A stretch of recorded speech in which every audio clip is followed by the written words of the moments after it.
ಓಂ ಗುರುಭ್ಯೋ ನಮಃ.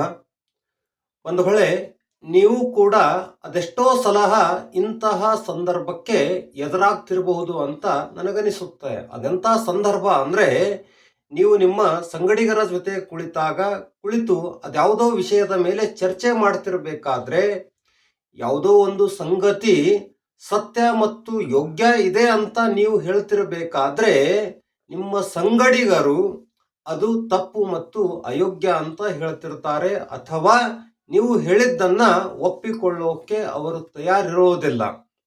ನೀವು ಹೇಳಿದ್ದು ಯೋಗ್ಯವೇ ಇರುತ್ತೆ, ಸತ್ಯವೇ ಇರುತ್ತೆ, ಆದ್ರೂ ಅದನ್ನ ಅವರು ಒಪ್ಪುವುದಿಲ್ಲ.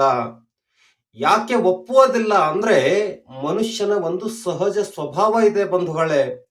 ಅದೇನು ಅಂದ್ರೆ, ಈತನ ನಾಲಿಗೆಗೆ ಏನು ರುಚಿಸುತ್ತೋ ಅದು ತಿಂದ್ರೆ ಸರಿನೇ ಇರುತ್ತೆ. ಅದೇನೇ ಇರಲಿ, ಅದೆಷ್ಟೇ ಕೆಟ್ಟದ್ದಿರಲಿ, ಅದೆಷ್ಟೇ ಅಯೋಗ್ಯವಾದದ್ದಿದ್ರೂ ಸಹಿತ ಅವನ ನಾಲಿಗೆಗೆ ಅದು ರುಚಿಸಿದ್ರೆ ಅದರಲ್ಲಿ ತಪ್ಪಿಲ್ಲ ಅಂತ ಆತ ವಾದ ಮಾಡ್ತಿರ್ತಾನೆ.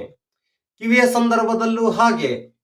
ಅವನು ಅದೆಷ್ಟೋ ಹೊಲಸು ಕೇಳಲು ಇಷ್ಟಪಡಲಿ, ಒಂದು ವೇಳೆ ಅವನ ಕಿವಿಗೆ ಹೊಲಸಾದದ್ದೇ ಇಷ್ಟವಾದಲ್ಲಿ ಅದು ಕೇಳುವುದರಲ್ಲಿ ತಪ್ಪಿಲ್ಲ ಅಂತ ಆತ ವಾದ ಮಾಡ್ತಿರ್ತಾನೆ. ಅದೇ ರೀತಿ ಮೂಗಿನ ಸಂದರ್ಭದಲ್ಲೂ ಕೂಡ, ಅದೇ ರೀತಿ ಕಣ್ಣಿನ ಸಂದರ್ಭದಲ್ಲೂ ಕೂಡ ಆತ ಏನೇ ನೋಡಲಿ, ಕೆಟ್ಟದ್ದೇ ನೋಡಲು ಅವನ ಕಣ್ಣು ಇಷ್ಟಪಟ್ಟಲ್ಲಿ ಅದನ್ನ ನೋಡುವುದರಲ್ಲಿ ತಪ್ಪಿಲ್ಲ ಅಂತ ಅವನು ವಾದ ಮಾಡ್ತಿರ್ತಾನೆ ಬಂಧುಗಳೇ. ಇದು ಮನುಷ್ಯನ ಸಹಜ ಸ್ವಭಾವ.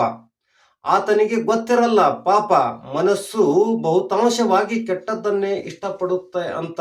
ಅದಕ್ಕಾಗಿ ಅವರು ನಿಮ್ಮ ವಿರುದ್ಧವಾಗಿ ವಾದ ಮಾಡ್ತಿರ್ತಾರೆ, ಅಥವಾ ನೀವು ಸತ್ಯವನ್ನೇ ಹೇಳಿದರೂ ಕೂಡ, ಯೋಗ್ಯವನ್ನೇ ಹೇಳಿದರೂ ಕೂಡ ಅದನ್ನ ಅವರು ಯಾವತ್ತೂ ಕೂಡ ಒಪ್ಕೊಳ್ಳಲ್ಲ ಬಂಧುಗಳೇ. ಆಗ ನೀವೇ ತಿಳ್ಕೊಳ್ಬೇಕು, ಅವರ ಮನಸ್ಸಿಗೆ ಅದು ಹಿಡಿಸ್ತಿದೆ, ಅದಕ್ಕಾಗಿ ಅವರು ಈ ರೀತಿ ಮಾತಾಡ್ತಿದ್ದಾರೆ ಅಂತ ಅನ್ಕೊಂಡು ಅಲ್ಲಿಂದ ನಾವೇನ್ ಮಾಡಬೇಕು ಅಂದ್ರೆ, ಚರ್ಚೆಯಿಂದ ಹೊರಗೆ ಬರಬೇಕು, ಅಥವಾ ವಾದ ಮಾಡುವುದನ್ನ ತಕ್ಷಣ ನಿಲ್ಲಿಸಬೇಕು ಬಂಧುಗಳೇ.